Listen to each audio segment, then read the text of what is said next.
Hello दोस्तों, welcome back to my channel. मेरी सहेली कविता की शादी की पहली सालगिरह थी कि पार्टी में जाने के लिए रवि का देर से घर पहुंचना मेरा मूड बहुत ख़राब कर गया था। घर में कदम रखते ही उन्होंने सफाई देनी शुरू कर दी। बॉस ने अचानक मीटिंग बुला ली थी और उस गुस्सेल से जल्दी जाने की रिक्वेस्ट करने का मेरा दिल नहीं किया। आई एम सॉरी डार्लिंग, मैं कुछ कह रही हूँ क्या जो माफ़ी मांग रहे हो? मैं नाराज़गी भरे अंदाज में उठकर रसोई की तरफ चल दी। उन्होंने सामने आकर मुझे रोका और मनाने वाले लहजे में बोले, अब गुस्सा थूक कर मुस्कुरा भी दो स्वीट हार्ट, मैं फटाफट तैयार होता हूँ।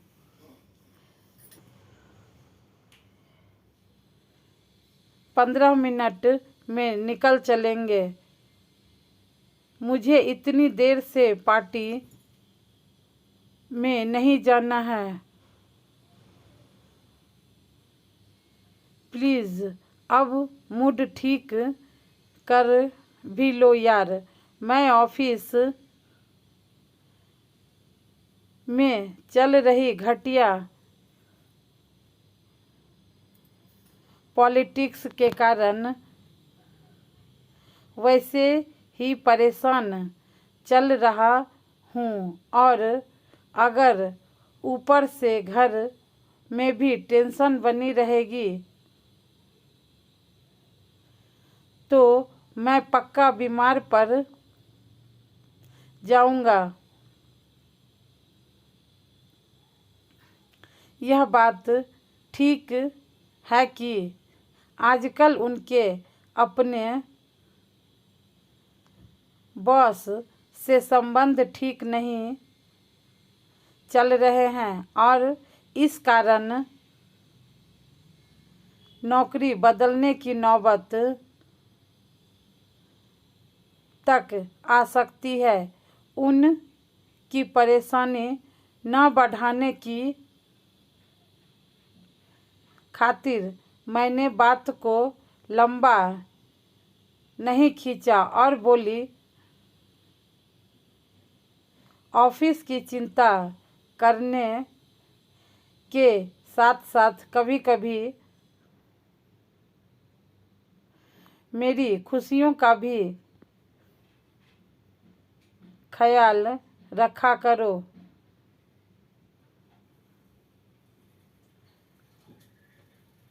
मैं रखता हूँ, पर अब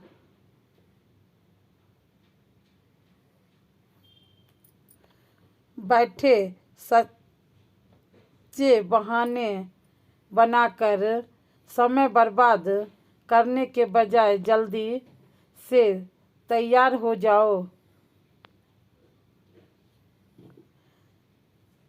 अपने गुस्से को भुलाकर मैं मुस्कुराई तो उन्होंने प्रसन्नता दर्शाते हुए मेरा माथा चूम लिया। कुछ देर बाद बैंकेट हॉल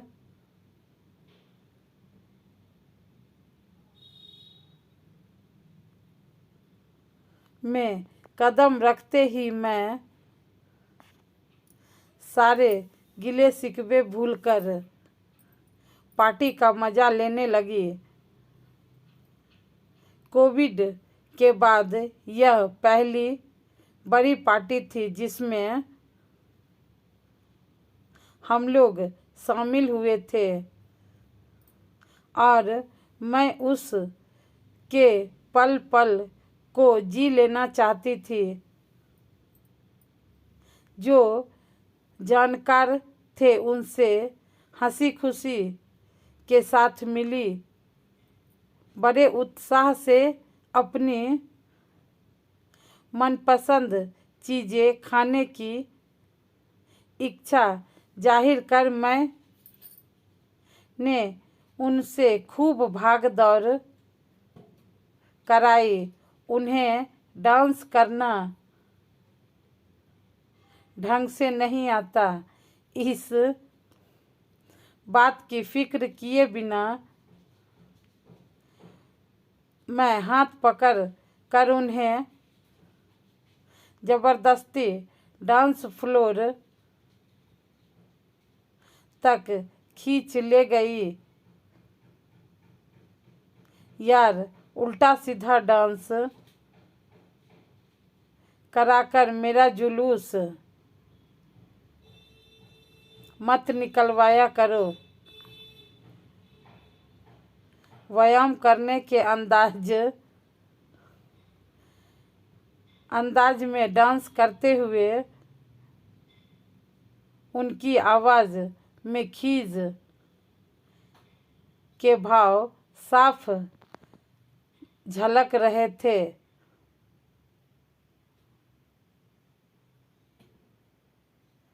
शादी होने से पहले मेरी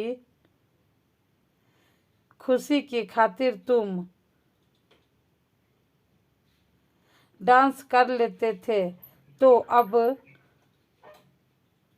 क्यों एतराज़ करते हो जनाब? मस्ती से नाचते हुए मैंने मुस्कुराकर पूछा।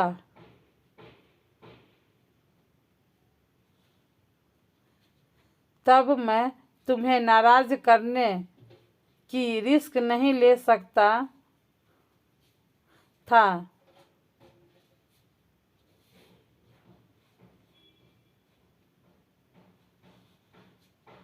और अब मुझे खुश रखने को किसी तरह की कोशिश करना तुम्हें बोझ सा लगता है। अब घर की मुर्गी दाल बराबर हो गई है। दिल पर चोट लगने का अभिनय करते हुए मैंने आंखें तरेरी तो वो खिलखिलाकर हंस पड़े थे।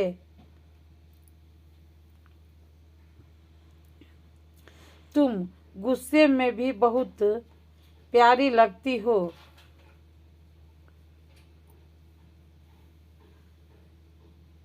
You mean beautiful? मैंने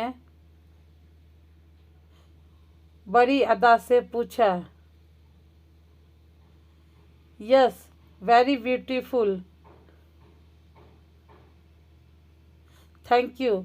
मैंने भीड़ की फिक्र किए बिना एक प्यार भरा चुंबन उनके गाल पर झटके से अंकित किया तो वो बुरी तरह से शर्मा गए। यह क्या करती हो? सब देख रहे हैं यार। तो क्या हुआ यार? कुछ काम अकेले में करने होते हैं। ओके, पर आई लव यू तो यहाँ कह सकती हूँ ना? Yes sure, I love you, you my darling. इस बार मैंने उन का हाथ होठों तक ले जा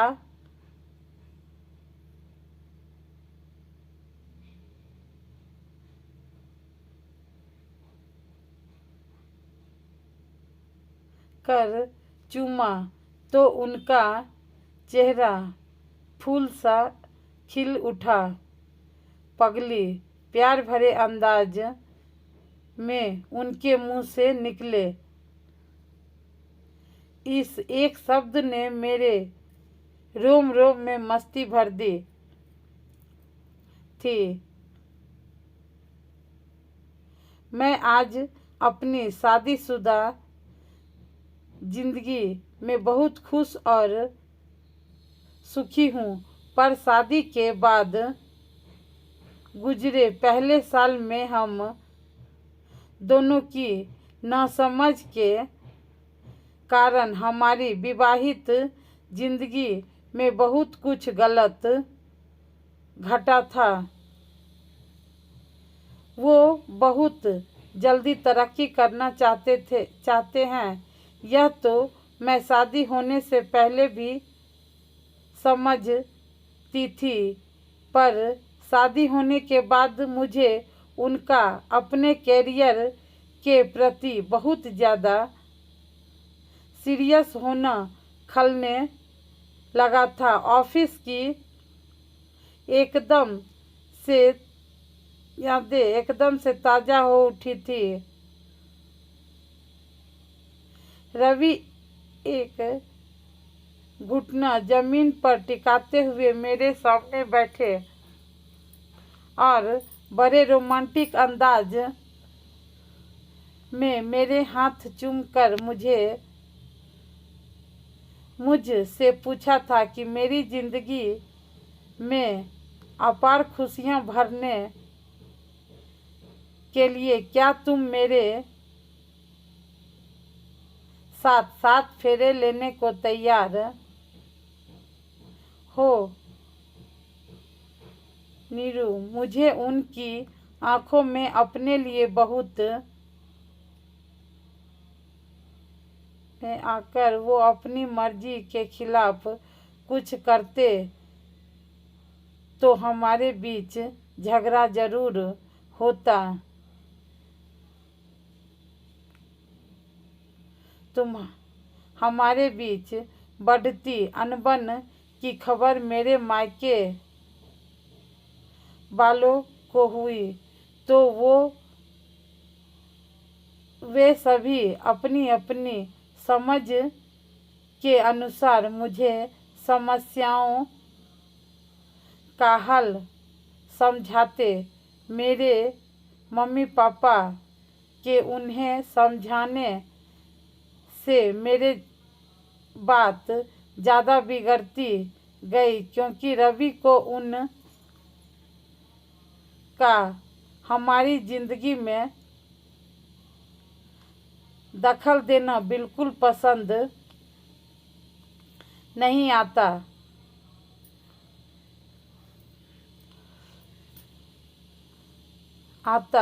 दिलों के बीच दूरियां बढ़ने से हमारी जिंदगी में से रोमांस मरता जा रहा था।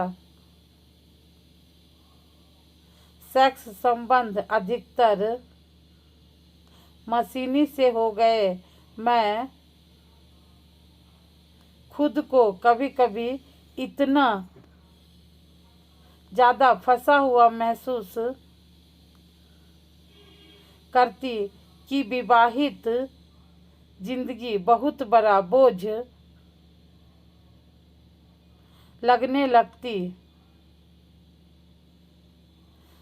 शादी को लेकर जो रंगीन सपने देखे थे उनका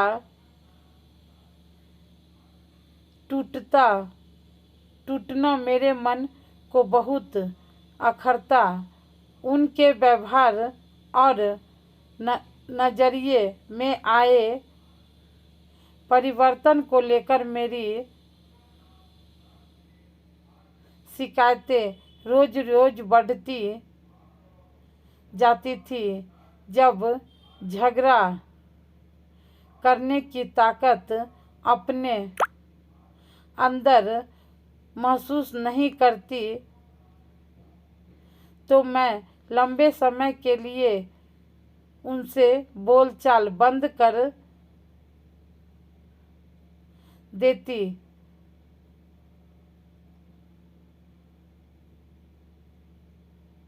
करीब 2 महीने पहले आई हमारी शादी की पहली वर्षगांठ पर मैं उनसे खफा होकर अपने मायके में रहने आई हुई थी।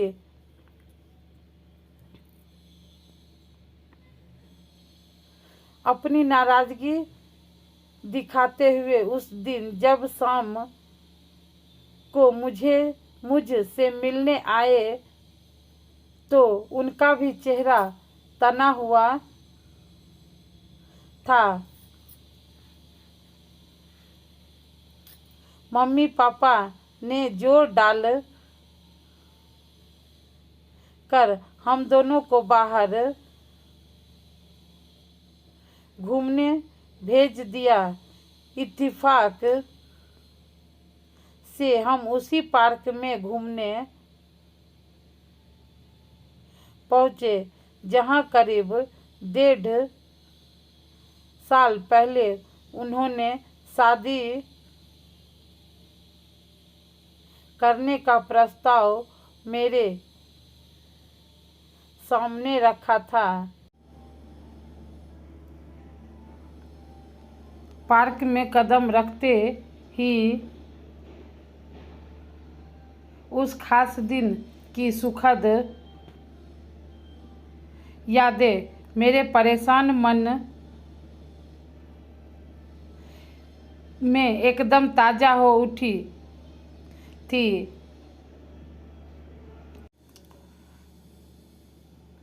रवि एक घुटना जमीन पर टिकाते हुए मेरे सामने बैठे और बड़े रोमांटिक अंदाज में मेरा हाथ चूम कर मुझसे पूछा था कि मेरी ज़िंदगी में अपार खुशियाँ भरने के लिए क्या तुम मेरे संग 7 फेरे लेने को तैयार हो नीरू। मैंने उनकी आंखों में अपने लिए बहुत गहरा प्यार नजर आया था। मैंने भाव विभोर होकर हाँ कहा तो वो खुशी से फूले नहीं समाये थे। उसी दिन अपने प्यार को साक्षी बनाकर हमने एक दूसरे से वादा किया था कि अपने विवाहित जीवन में अपनी खुशियों को हमेशा बरकरार रखेंगे। मैं प्रपोज करने वाले दिन की यादों के संसार से तब उभरी जब रवि ने भावुक होकर मुझसे पूछा, हमारी जिंदगी में सब कुछ इतना गलत क्यों हो रहा है नीरू? मैं तुम्हें अब भी बहुत प्यार करता हूँ, पर फिर भी हम एक दूसरे से इतनी दूर क्यों होते जा रहे हैं?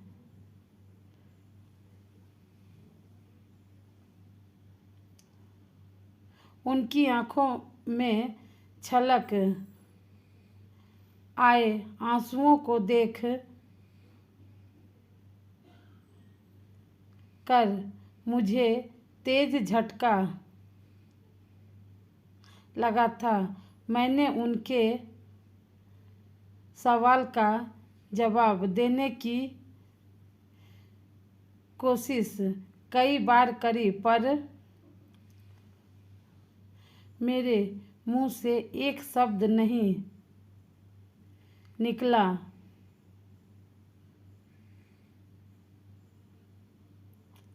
अचानक ही मेरा अपने ऊपर से नियंत्रण टूट गया और मेरी आंखों से भी आंसू बह निकले। उन्होंने बाहें फैलाई तो उनकी छाती से लगकर मैं जोर से रो पड़ी थी।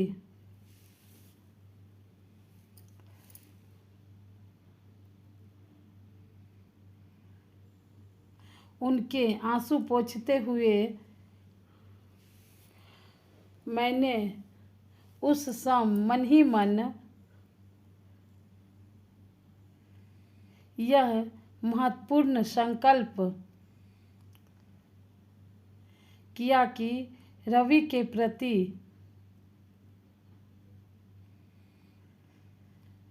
बहुत तीव्रता और ताकत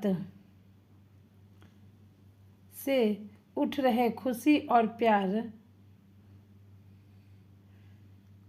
के एहसास को भविष्य में कभी मरने नहीं दूंगी, जो हमारे विवाहित जीवन की खुशियों को तबाह कर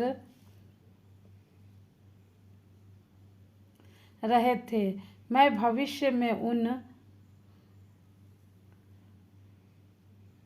हालातों की गुलाम बनकर जीने के लिए बिल्कुल तैयार नहीं थी। मेरे इसी संकल्प ने मेरी जिंदगी, मेरे नज़रिए और व्यवहार को पूरी तरह से बदल डाला है। किसी भी कीमत पर रवि के साथ अपने संबंध अच्छे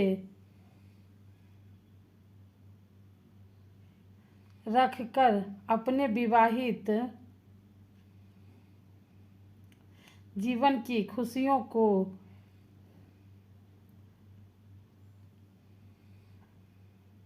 बनाए रखना अब मेरे लिए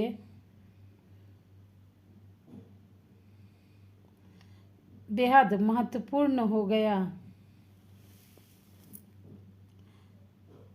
है।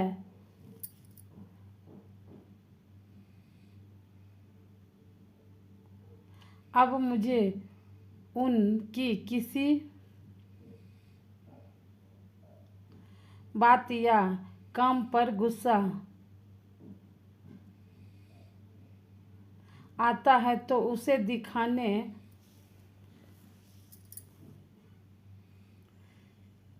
से मैं कतई संकोच नहीं करती, पर वो मुझे मेरे आगे पीछे घूमते हुए मनाए, ऐसी अपेक्षा अब मैं नहीं रखती। जिस इच्छा के कारण मन चोट खा कर बार बार दुखे और घर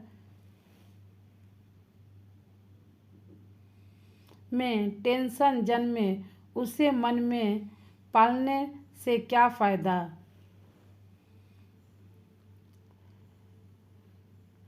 उल्टा अब वे अगर मुझे से किसी कारण नाराज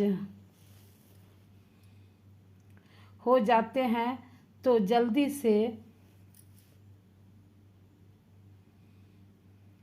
जल्दी उचित अवसर ढूंढ कर मैं उन्हें मनाने से नहीं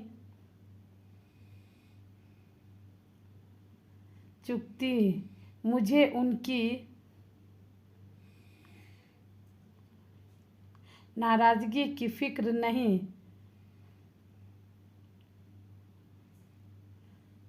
अपने हाव भाव से ऐसा दर्शाकर उनके अहम को ठेस पहुंचाने की नासमझ अब मैं नहीं दिखाती।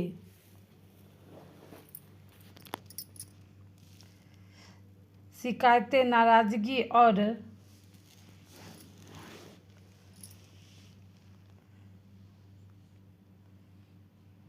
रूठना मनाना तो खैर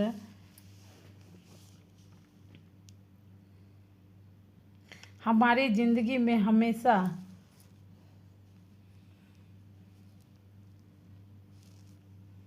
चलता ही रहेगा, पर इन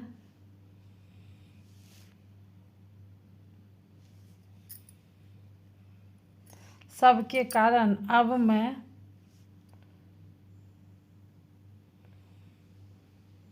हमारी खुशियों को ग्रहण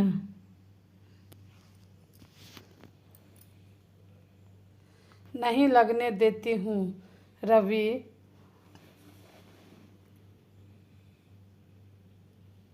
के साथ बिताए पलों से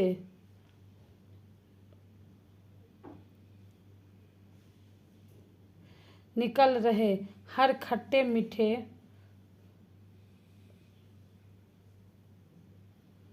अनुभव का भरपूर आनंद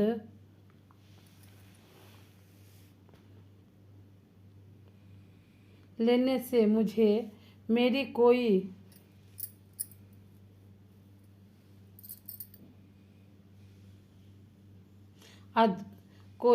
अधूरी रह गई कामना या टूटी उम्मीद अब नहीं रोक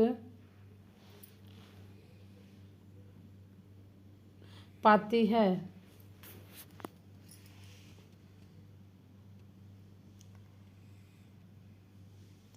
पार्टी वाली इस रंगीन रात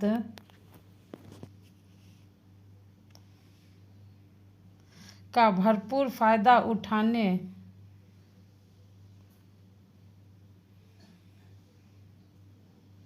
के लिए हमने कविता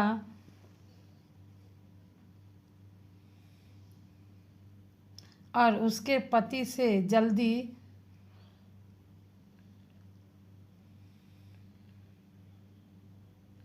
विदा ली और घर लौट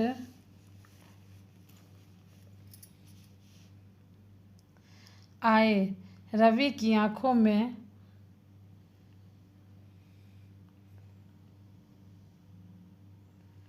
नजर आ रहे मौज मस्ती